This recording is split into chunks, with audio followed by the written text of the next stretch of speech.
Hi, this is Majnu, and I have received a message from one of the viewers of my website. His name is Vipul, and Vipul writes, "Hi Majnu, I have been following your practice technique." So he's referring to this guess the move idea that I mentioned in my video entitled "This is how to improve your chess." He writes, "I've been following your practice technique and came up with this game between Tal and Korchnoi, played in Reykjavik in 1987. I was playing Tal and analyzing his moves, but couldn't really understand his plan. I was wondering if you can do an analysis of this game." So well, that's exactly what I'm going to do now. In this video I'm going to analyze that game. It is a very interesting game, and we must understand that Mikhail Tal was one of the most creative players in chess history. It's not easy to guess his moves in this type of training techniques, but it's a very useful thing to replay his games and to try to understand his creative mind. Now let's have a look at the game. It's a Spanish opening, so Tal playing white here with e4, e5, knight f3, knight c6, bishop b5, Spanish a6, bishop to a4, knight to f6, and white decides to play the so-called open Spanish, so castling and allowing black to take on e4. This is temporary pawn sacrifice. White regains the pawn in all variations. The most popular move is here to play d4 to have influence in the center immediately, and later this rook can go to e1 to place it on this interesting e-file. Now black plays here b5, attacking the bishop on a4. The bishop goes to b3, of course, and now black plays d5. So with d5 placing a second pawn in the center, supporting the e4 knight, and well, white can here regain the pawn immediately by taking on e5, and that's what happened in the game. D takes e5. This is a position that has been played hundreds of times, perhaps thousands of times in chess history. Bishop to e6, now supporting the d5 pawn, and here there are several good options for white. One very popular move is here the move c3, with the idea of bringing the bishop to c2, so where it's more active here on this diagonal. What Tal did here is to play another move. He played the move knight b to d2, so developing this knight right now without blocking the c-pawn. So he doesn't play knight to c3 blocking the c-pawn, knight to d2, and well, wanting to trade here this knight on e4, because this is a very strong placed knight, and that's why black decides to move away with this knight to c5. Now c3 is played. Black doesn't want here to trade on b3 because he wants to stay here with this knight in the center, towards the center. So it's a very strong piece here, so he simply allows white to save his bishop at this moment. Instead of taking knight takes b3, black plays a very active move. He advances the d pawn to d4. So now white must make a decision with his bishop on b3, and he decides to take on e6. Black retakes with the knight, and now white takes in the center, c3 takes d4. The knight retakes, and here we get a pawn structure that we need to have a look at. Black has a pawn majority on the queen side, and white has a pawn majority on the king side, like that.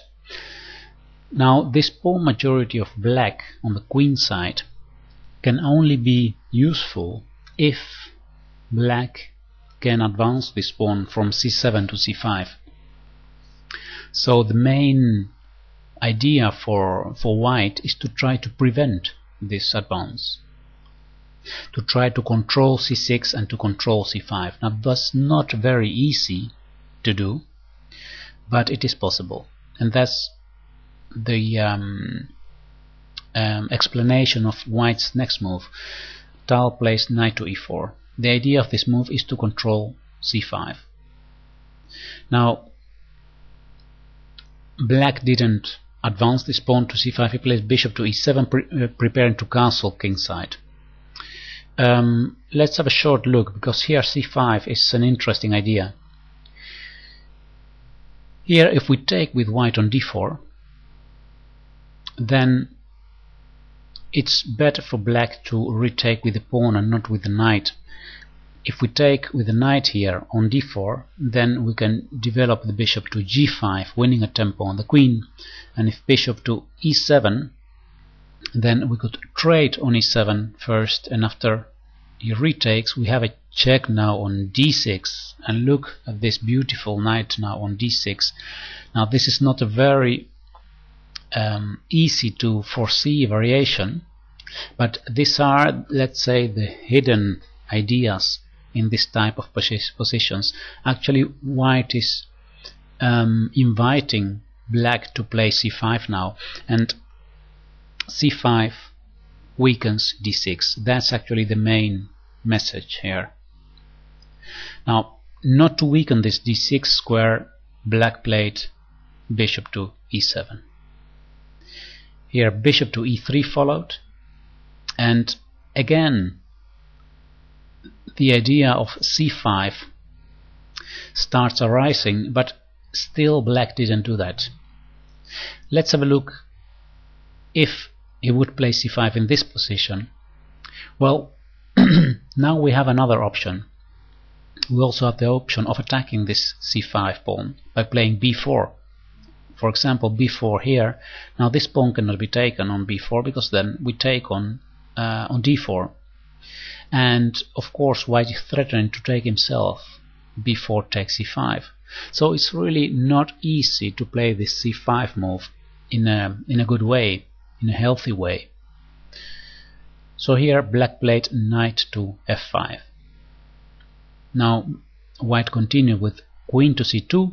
So again another piece controlling this c5 square.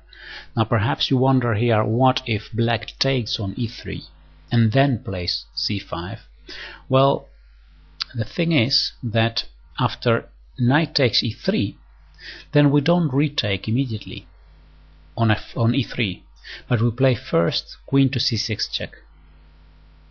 Now this move not only forces the move king to f8, but also blocks this c pawn. So here after this f takes e3, and white has a very good position. There is this c5 move is impossible now, and white has more space in the center and half open f-file. The black king is now not allowed to castle any longer, so this is absolutely a better position for white. Now let's return here, because black didn't take on e3, he castled kingside. So with castling kingside he prevents this check on c3, and now white played rook a to d1. So he is now allowing black to take on e3, because the taking on e3 is with attack on the queen. So that's what happened also in the game. Knight takes e3. Now let's have a short look. What if we try with white here to prevent black from taking on e3? Well, it's not easy, because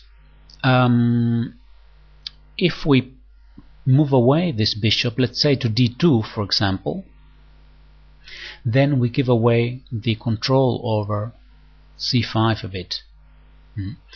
So we are also blocking the d file, and this is not really very useful. Now on the other hand, I'm sorry, castle kingside was played here. This is part of Mikhail Tal's creative mind, that he allows black to take on e3 because he knows that he will gain an half open f-file there, and that he has pieces, light pieces enough to start an attack on this side, and we will see this later in the game. Another idea that is here in this position, and perhaps you have seen it, is the move knight to f6 check, because this knight on f5 is undefended. So this would have been definitely a good option to give this check on f6, and after pawn takes, then queen takes f5, and we have damaged black's pawn structure, the king, defense of the king there. So this is absolutely promising for white, I think. Let's see, knight to g7, attacking the queen. Queen could go to h3 to stay on this side, and well, I'm not sure about this. I think there are options to attack for white, and it would be a good idea, I think, to try this kind of things.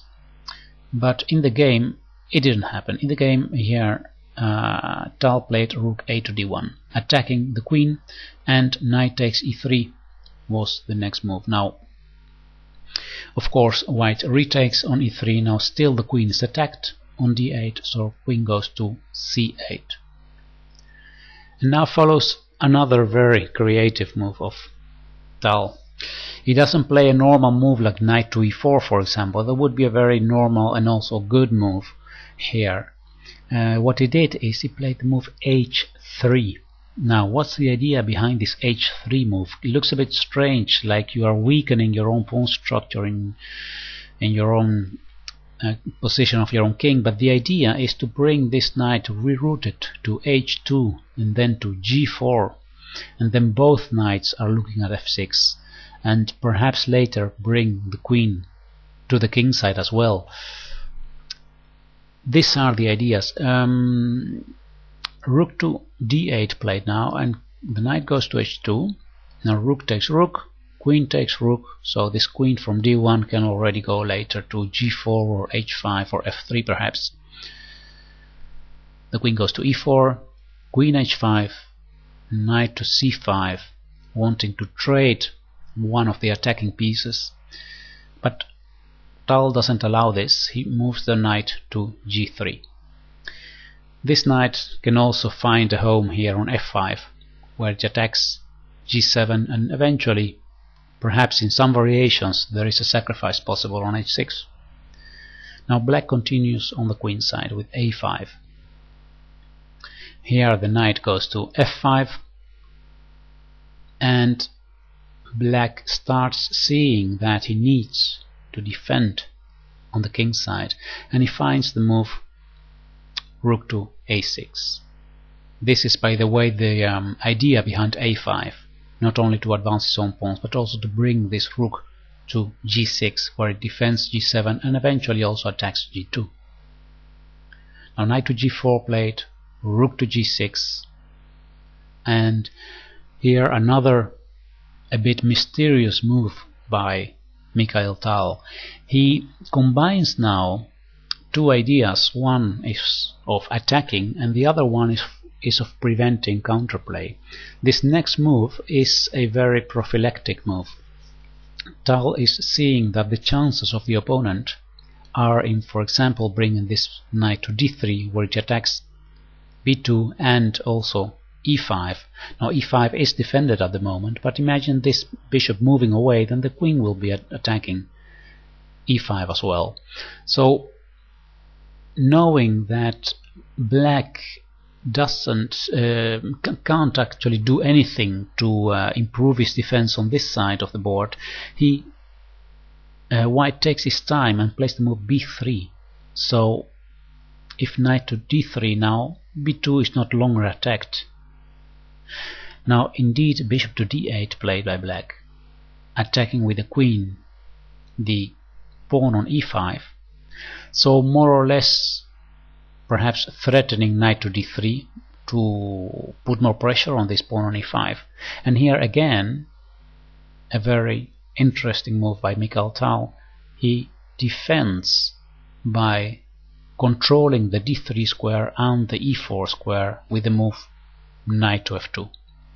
Now these are moves that are not easy to find, but because we need to think not only in where are our possibilities, our own possibilities, also in how can I prevent the counterplay of the opponent. Black played queen to c6, and here Tal played a beautiful move e4. With e4, it doesn't only support this knight on f5, there is also a trick hidden here, that this pawn cannot be taken, because if knight takes e4 here, then follows queen to d1, threatening checkmate on d8. If that bishop goes away to g5, then there is h4, and now it's impossible to place this bishop to stay in on this diagonal. So if the bishop moves away, there is checkmate on d8. So it's not a very wise thing here to take this pawn on e4, and that's why black played queen to e8. Now still queen to d1 played by Tal, so using this second weakness, this bishop on d8, the queen is now tied up to the defense of this bishop, so queen takes e5 is not possible because of checkmate there. Bishop to e7 played then by Korchnoi. Now queen to d2, attacking the a5 pawn, another weakness of black. So as you can see in this game, black manages to defend the king side at the moment, but leaves weaknesses on the queen side. Here bishop to f8 was played by black, and white took on a5. Now black can take on e5 on his turn, but still there is another pawn hanging, the pawn on b5, so queen takes b5. Rook to e6, putting more pressure on the e4 pawn. So wanting to take, knight takes e4. White plays now queen to b8, pinning the bishop on f8. Now black didn't take on e4. He could have done it, but instead of that he played h5, so he wants to give perhaps the king some air to prevent any back rank surprises in the future. And let's have a short look at knight takes e4, because it's so logical to actually for black to try to play this move. Alright, I see. If we take here on e4, and after queen takes e4, then c7 is hanging, so queen takes c7 follows. So in fact black is not winning a pawn there, and then we have these two pass connected pawns on the queen side, so that's absolutely hopeful for white here. Let's return to the position. So that's probably the reason why black didn't take on e4, but he played the move h5. Now let's continue. After h5, queen to d8. The queen on d8 is very well placed. It's not only still pinning f8, it's threatening to take on c7 if the queen goes away, and also has the option of bringing the queen to g5 to again try something on the king side. g6 played now. Wow, what a beautiful move. Knight to g4 here. Everybody would expect white to move away his knight from f5, but Tal plays knight to g4. Both knights are hanging, but this is a beautiful position for white. Let's have a look at the continuation in the game. Of course, this knight cannot be taken here on f5 because this knight is attacking the queen. So what black did here is he took on g4, h takes g4. Now followed knight to h6 check. This knight cannot be taken because the bishop is pinned, so king to g7. And now f7, this half open f-file starts playing a bigger role. Rook takes f7 check, sacrificing the knight on h6, but of course he will regain it immediately by taking the bishop on f8. So king takes h6, queen takes f8 check, and now this king is getting into trouble on h6. Still black is a piece up, so if black can survive this attack, he will have a won position probably. So Mikhail Tal must have calculated these variations really deep to see that there was no escape for black here, for this black king. On the other hand, one of the things that we know about Mikhail Tal is that sometimes he didn't calculate long lines, but he simply felt with his intuition, his chess intuition, that this was the correct thing to do. And many times, well, no, not many times, but sometimes, his sacrifices in the analysis after the game, there were defenses found, but during the game it was very difficult for his opponents to find the way out. So here, of course, king goes to g5, h4 check played now. Well, black needs to take there, because if the king goes to h5, then there is rook h7 checkmate, so king takes h4 is forced. Queen to h6 check. Now again, the king cannot go to g3, because then queen to h2 is checkmate. So queen to h5 is the only move, and here g3 follows, check. Now the king must take on g3, and queen f4 check. The king goes back to h4. Now queen f2 check.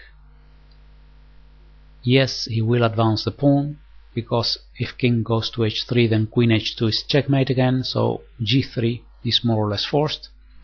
Rook to f4 check now. The king now must go to g5, because again, if the king goes to h3, there is queen g2 checkmate this time. So king to g5 played. Now queen takes g3 check. The king goes now to h6, and here we have the crown of this moves line, rook to h4, winning the queen. Black continues playing here. It took on e4, and then the queen was taken, and then we have this queen that can go actually everywhere on the board almost. Queen takes e7 was played, knight to e6 attacking the queen, queen to b7 attacking the rook on e4, the rook goes to e5, now a4. That's of course white's plan now, to advance these pawns and threaten to promote. Knight to f4, queen f3 check, king to g5, and now b4.